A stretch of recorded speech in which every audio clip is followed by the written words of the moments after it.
Hello friends, कैसे हैं आप सभी। मैं हूं मिस्टर डी हॉरर। उम्मीद है आप अच्छे होंगे।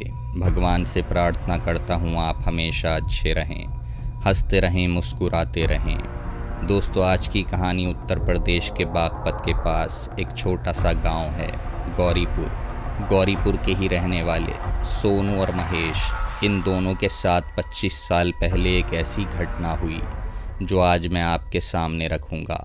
इस कहानी को सुनने से पहले अपने कानों में ईयरफोन ज़रूर ठूस लेना। दोस्तों, ये कहानी हमें दिल्ली के रहने वाले प्रदीप ने भेजी है।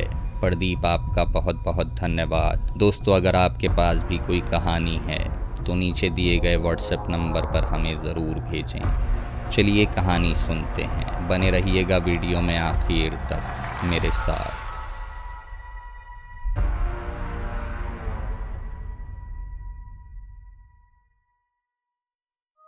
बात आज से लगभग 25 साल पुरानी है। सोनू उत्तर प्रदेश के बागपत के पास गौरीपुर गांव का रहने वाला था। सोनू 30 साल का हट्टा कट्टा जवान आदमी था। पेशे से सोनू ट्रक ड्राइवर था, जो कि बागपत के एक ट्रांसपोर्ट में ड्राइवर की नौकरी करता था। वैसे तो सोनू की शादी हो चुकी थी, लेकिन सोनू जब हाईवे पर ट्रक लेकर निकलता तो कभी कभी उसके पैर बहक जाते थे, या यूं कहें कि सोनू थोड़ा रंगीन मिजाज का आदमी था। रात के सन्नाटे में बागपत से दिल्ली जाते समय हाईवे पर अगर किसी लड़की को देख ले तो कुछ गलत महिलाओं के साथ कभी कभी वो ट्रक में ही अय्याशियां किया करता था। एक बार की बात है, सोनू बागपत से ट्रक लेकर दिल्ली होते हुए हरियाणा जा रहा था। लकड़ियों की एक बड़ी खेप उसे हरियाणा छोड़नी थी। सोनू के साथ उसका एक साथी कंडक्टर, जिसका नाम महेश था। महेश भी हमेशा सोनू के साथ रहता था।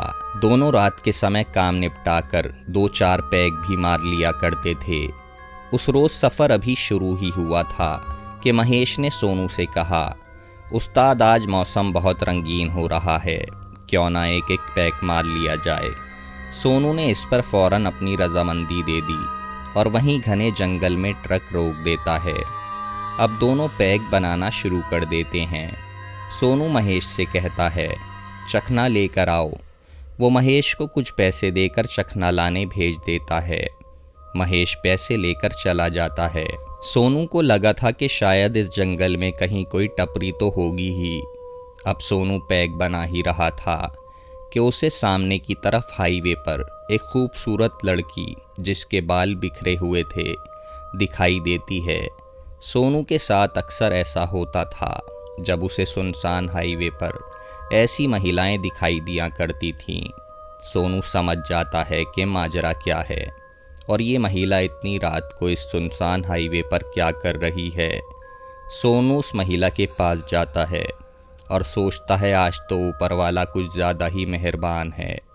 सोनू उस लड़की के पास जाकर उसका नाम पूछता है, लेकिन वो लड़की टिकटिकी बांधे हुए सामने एक पेड़ को देखे जा रही थी। सोनू उससे दोबारा उसका नाम पूछता है। अभी भी वो लड़की उसी पेड़ की तरफ देखे जा रही थी।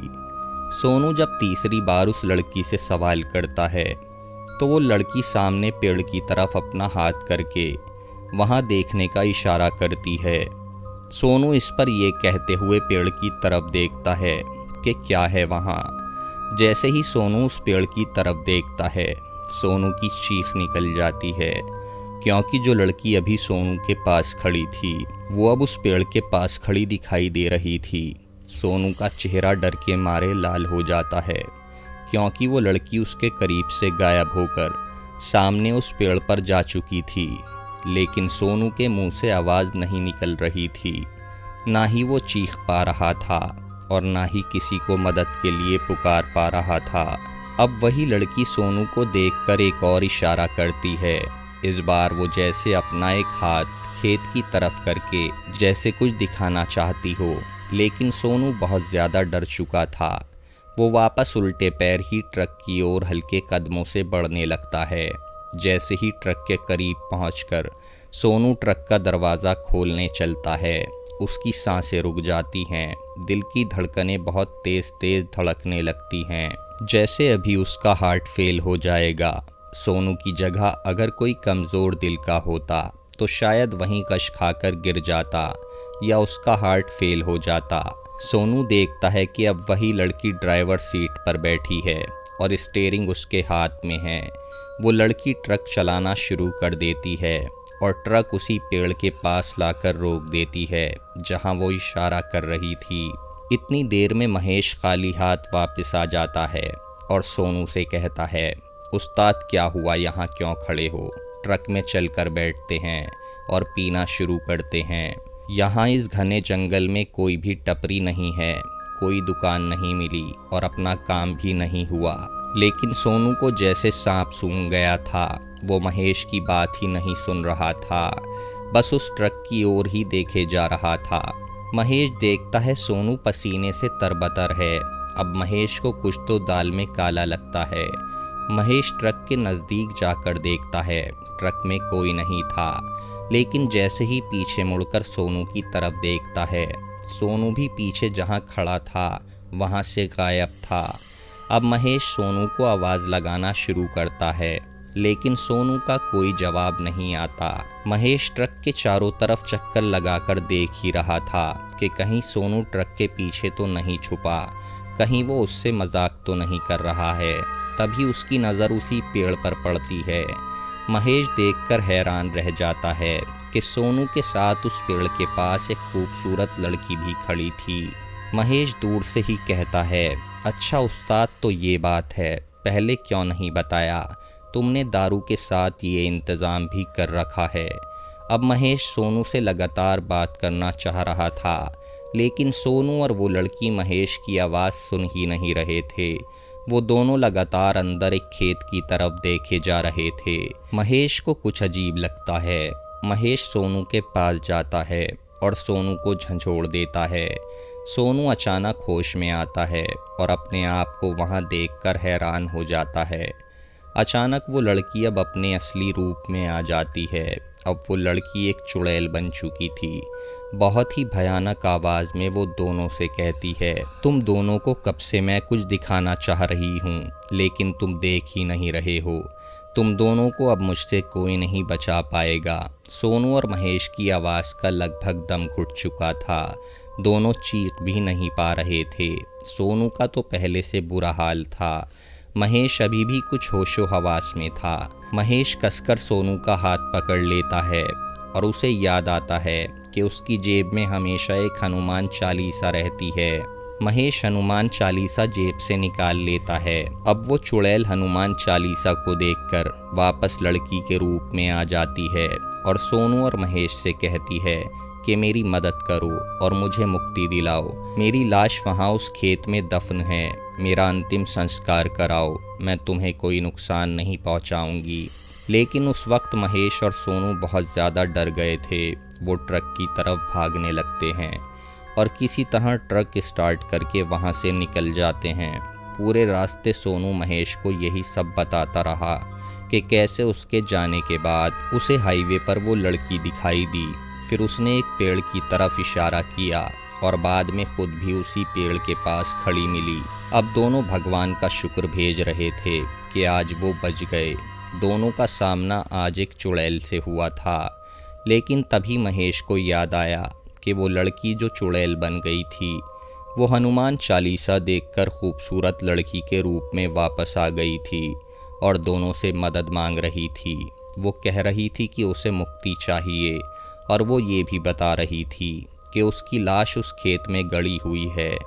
तभी दोनों ये फैसला करते हैं कि उस लड़की की मदद करेंगे। अब दोनों अपने गांव वापस जाकर ये सारी कहानी गांव वालों को बताते हैं।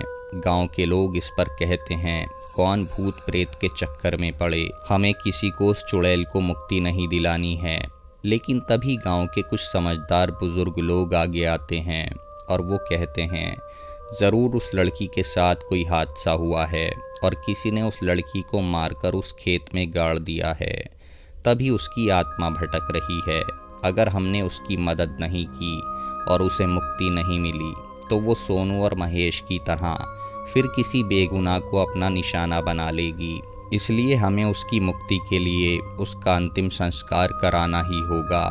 गांव के समझदार बुजुर्गों की बातें सुनकर गांव वाले तैयार हो जाते हैं और गांव से एक पूरा ट्रक भरकर अब उस हाईवे पर निकल चुका था जहां वो लड़की महेश और सोनू को दिखाई दी थी। एक जगह पहुंचकर सोनू और महेश उस रात वाली जगह को पहचान लेते हैं।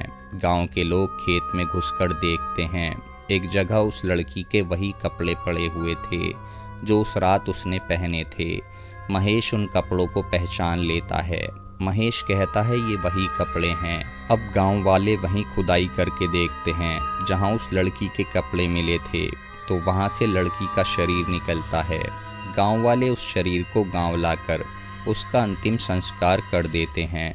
इस घटना के काफ़ी समय तक सोनू और महेश उस हाईवे पर कभी नहीं गए, लेकिन कुछ साल बाद उन्हें उसी रास्ते से होकर जाना पड़ा। उस समय रात के लगभग 12 बजे होंगे। तभी एक सुनसान सड़क किनारे दोनों को एक खूबसूरत लड़की खड़ी दिखाई देती है। लेकिन सोनू और महेश अब पूरी तरह सुधर चुके थे। दोनों ने ट्रक नहीं रोका और अपनी मंजिल की ओर निकल गए। तो दोस्तों, ये थी आज की कहानी आपको कैसी लगी कमेंट बॉक्स में कमेंट करके ज़रूर बताएं। वीडियो पर एक लाइक भी करें और अपने दोस्तों के साथ शेयर करना ना भूलें। कल शाम 7 बजे आपसे फिर मुलाकात होगी। तब तक आप अपना ख्याल रखें। धन्यवाद।